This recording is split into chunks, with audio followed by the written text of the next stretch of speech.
Hello students, welcome to my channel. अभी तक हमने जो है अपने प्रीवियस लेक्चर में हम शुरू कर रहे थे एक्सपेरिमेंटल एक्सरे डायफ्रैक्शन मेथड, जिसके अंदर जो है हमने लुई मेथड हमने डिस्कस कर लिया था। तो अब हम करेंगे रोटेटिंग क्रिस्टल मेथड। इसके अंदर जो हम क्रिस्टल यूज़ करेंगे that is also single crystal. पर इसके अंदर हम क्या करेंगे, इस सिंगल क्रिस्टल को जो है हम किसी एक्सिस के अबाउट रोटेट करेंगे और उसके अंदर जो है हम एक्सरेज, मोनोक्रोमेटिक एक्सरेज पास करेंगे। लुई मेथड में हम क्या कर रहे थे, एक्सरेज की वेवलेंथ को वेरी कर रहे थे और सिंगल क्रिस्टल को हमने क्या रखा हुआ था, एक स्टेशनरी होल्डर पे रखा हुआ था। यानी कि हमने क्या किया हुआ था, थीटा को सेम किया हुआ था और लैम्डा को क्या कर रहे थे, वेरी कर रहे थे। लैम्डा वेरी कर रहे थे, थीटा क्या कर रहे थे, सेम रख रहे थे। पर जो रोटेटिंग मेथड है इसके अंदर हम क्या करेंगे, थीटा को वेरी करेंगे और आपका लैम्डा जो है उसको क्या रखा हुआ है, हमने सेम रखा हुआ है। सो जब हम थीटा की वेरिएशन करेंगे सो डिफरेंट जो प्लेन्स होंगे वो क्या होंगे, अपने आप को पोजीशन कर लेंगे फॉर रिफ्लेक्शन, ठीक है ना। तो डायफ्रैक्शन के लिए जो है अपने आप को जो है अपने आप को ओरिएंट कर लेंगे, यहाँ के क्या लोग से पोजीशन कर लेंगे, ठीक है। सो यहाँ पे हमारे पास क्या दे रखा है, सो जो भी हमारे डायफ्रैक्शन पैटर्न होगा उसको हम जो है एक फोटोग्राफिक फिल्म के अंदर जो है हम रिकॉर्ड करेंगे, या तो किसी फोटोग्राफिक प्लेट पे हम कर सकते हैं डायफ्रैक्शन पैटर्न रिकॉर्ड, या फिर हम क्या कर सकते हैं कि हम जो है यहाँ पे हमने कोई एक सिलेंड्रिकल हमने होल्डर लिया हुआ है, ठीक है। सिलेंड्रिकल होल्डर के अंदर की साइड पे हम क्या कर देंगे, फोटोग्राफिक फिल्म जो है वो उसकी लेयर जो है डेवलप कर देंगे, ठीक है। सो यहाँ पे जो है हमारे पास क्या दे रखा है, ये देखो यहाँ पे हमारे पास सिंगल क्रिस्टल है। इसको हमने जो है हमें क्या करना है, इसको रोटेट करना है। तो मैंने रोटेटिंग होल्डर के ऊपर रखा हुआ है, रोटेटिंग शाफ्ट के ऊपर मैंने इसको रखा हुआ है। यहाँ पे ये सिलेंडर है, इसको मैंने कोट किया हुआ है फोटोग्राफिक फिल्म से, ताकि अगर कोई भी डायफ्रैक्शन पैटर्न होगा तो वो हमें इस फिल्म के अंदर मिल जाएगा। उसके बाद हमने जो एक्सरेज ली हुई हैं, तो एक्सरेज जो हैं वो सभी डायरेक्शन में आ रही हैं, तो सभी वेवलेंथ की एक्सरेज आएंगी। तो हम क्या करेंगे, इसको एक जो हमने फिल्टर के अंदर रखा हुआ है, तो फिल्टर के अंदर रखने से क्या होगा, जो हमारे पास एक्सरेज आएंगी उनकी जो है वेवलेंथ वो क्या हो जाएगी, एक ही हो जाएगी, ठीक है ना, मोनोक्रोमेटिक हो जाएगी। तो मोनोक्रोमेटिक बनाने के लिए हमने क्या लगा रखे हैं, यहाँ पे फिल्टर्स लगा रखे हैं। सो यहाँ तक आपको समझ में आ गया होगा। तो जैसे ही एक्सरेज जो है क्रिस्टल के ऊपर फॉल करेगा, अब क्रिस्टल क्या हो रहा है, रोटेट हो रहा है, तो डिफरेंट प्लेन्स जो है वो क्या हो रहे हैं, आपके रोटेट होंगे। डिफरेंट प्लेन्स जो है वो एक्सरेज के पाथ में आएंगे, ठीक है। जिसके लिए आपका जो है लैम्डा, थीटा और डी, यानी कि 2D साइन थीटा वाली वैल्यू जो है आपको क्या हो जाएगी, सेटिस्फाई हो जाएगी। 2D sine theta is equal to n lambda वाली वैल्यू जो है जब सेटिस्फाई हो जाएगी तो हमें क्या मिल जाएगा, डायफ्रैक्शन मिल जाएगा, ठीक है। तो यानी कि क्या होगा, जब एक्सरेज क्रिस्टल के ऊपर डिफरेंट प्लेन्स के ऊपर फॉल करेंगी, तो जब हमारे पास जिस वैल्यू के ऊपर लैम्डा, थीटा, डी जो है वो इस इक्वेशन को सेटिस्फाई कर जाएँ, 2D sine theta is equal to n lambda, तो हमें क्या मिल जाएगा, डायफ्रैक्शन मिल जाएगा।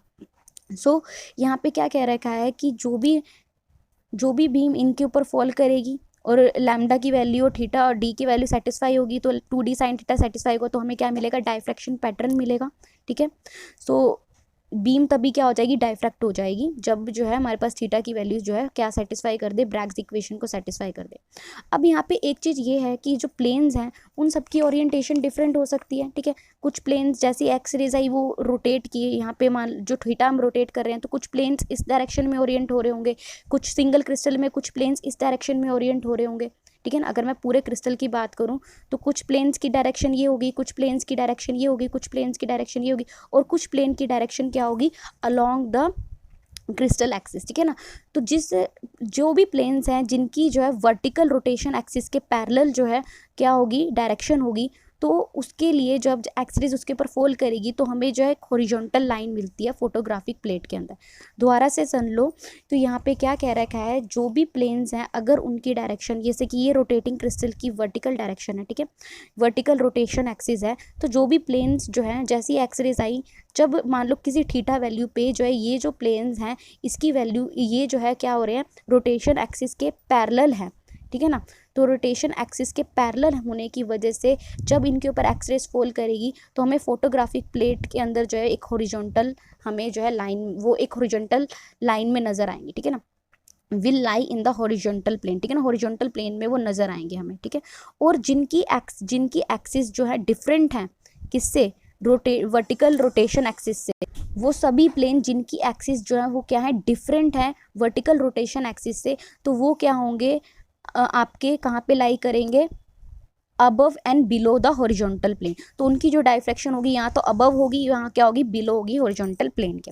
ठीक है, तो जो भी प्लेन्स जिनकी एक्सिस जो है वो किसके अलोंग है, वर्टिकल एक्सिस, रोटेशन एक्सिस के अलोंग है, तो वो तो सारे कहाँ पे लाई करेंगे, हॉरिजॉन्टल प्लेन में लाई करेंगे डायफ्रैक्ट होने के बाद। ठीक है, और जिनकी एक्सिस मान लो थोड़ा सा किसी एंगल पे है या थोड़े बिलो एंगल पे है आपके वर्टिकल रोटेशन एक्सिस से, तो वो डायफ्रैक्ट होके हमें कहाँ मिलेंगे, अबव, या फिर कह सकते हो आप बिलो द, इस तरह से अबव, या फिर आप कह सकते हो बिलो द रोटेशन एक्सिस। ठीक है, इस तरह से, तो इस तरह का कुछ पैटर्न हमें मिलता है अबव में।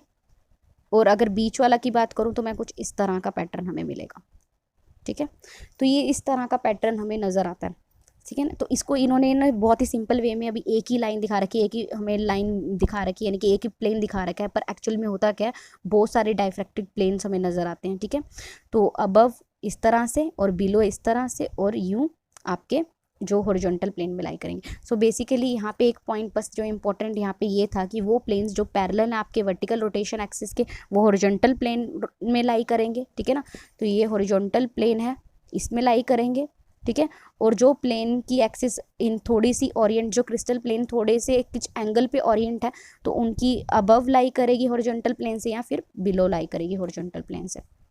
ठीक है, डायफ्रैक्शन, तो इस तरह से हमें जो है डायफ्रैक्शन पैटर्न मिलेगा। अब ये जो मेथड है इसके अंदर जो है not every plane can reflect, तो इस मेथड के अंदर जो है हर प्लेन जो है वो रिफ्लेक्ट नहीं करेगा।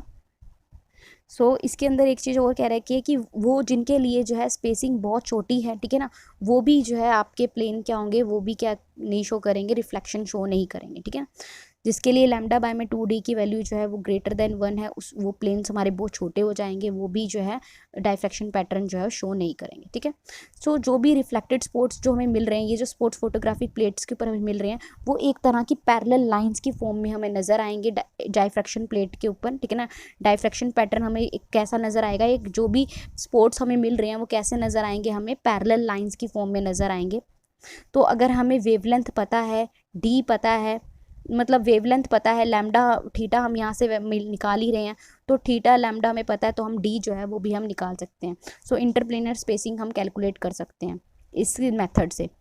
एडिशनल इन्फॉर्मेशन अगर आपको चाहिए तो एक इम्पॉर्टेंट इन्फॉर्मेशन यहाँ पे ये है कि ये जो हम जो है क्रिस्टल है, इसको अगर हम रोटेट कर रहे हैं तो दो तरीके से हम रोटेट कर सकते हैं। एक तो कंप्लीट रोटेशन का मतलब क्या है कि इस पूरे को हम 360 से ही रोटेट कर दें, या फिर हम ऑसिलेटरी रोटेशन, यानी कि जो लिमिटेड रोटेशन ही करें। तो कंप्लीट रोटेशन में क्या हो जाता है, हर प्लेन जो है वो 4 टाइम्स जो है वो क्या करता है, रिफ्लेक्शन शो करता है। तो अगर 4 टाइम्स हर प्लेन 4 टाइम्स जो हमें रिफ्लेक्टेड रे देगा, तो उस केस में ओवरलैपिंग होने के चांसेस हो जाते हैं ज़्यादा। तो ओवरलैपिंग को अवॉइड करने के लिए हम क्रिस्टल को किसी लिमिटेड एंगुलर रेंज तक ही हम क्या करते हैं, रोटेट करते हैं। हम उसे पूरा 360 डिग्री पे रोटेट नहीं करते हैं क्रिस्टल को। तो ये जो मेथड है, इससे हम जो है ABC क्रिस्टल यूनिट सेल का हम ABC डिटरमाइन कर सकते हैं, यानी कि हम डायमेंशन बता सकते हैं कि उसकी लेंथ, ब्रेथ, हाइट क्या है।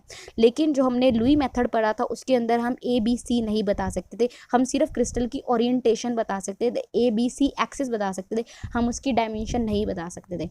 तो यहाँ से हम बता सकते हैं कि क्रिस्टल यूनिट सेल के बारे में बता सकते हैं, क्योंकि आपको पता है क्रिस्टल किससे मिलके बना है, यूनिट सेल से मिलके बना है। तो हम बता सकते हैं कि ये कौन सी यूनिट सेल से मिलके बना है। ठीक है, उसके बाद है ये जो मेथड है, इसके अंदर जो है हम फिर से इसके अंदर जो हमने क्या करना है कि अगर क्रिस्टल को हम 3 एक्सिस के अबाउट जो है हम क्या कर दें, माउंट कर दें। ठीक है ना, 3 एक्सिस के अबाउट अगर हम इसको रखें, ABC 3 एक्सिस के अबाउट अलग अलग, ठीक है ना, एक्सिस के अबाउट हम इसको क्या रखें, माउंट करके रखें, तो उस केस में जो हमारे पास रोटेशनल फोटोग्राफ आएगा, यानी कि जो रोटेशनल फोटोग्राफ हमें मिलेगा, उससे हम लोग क्या है, क्रिस्टल ट्रांसलेशन वेक्टर्स निकाल सकते हैं।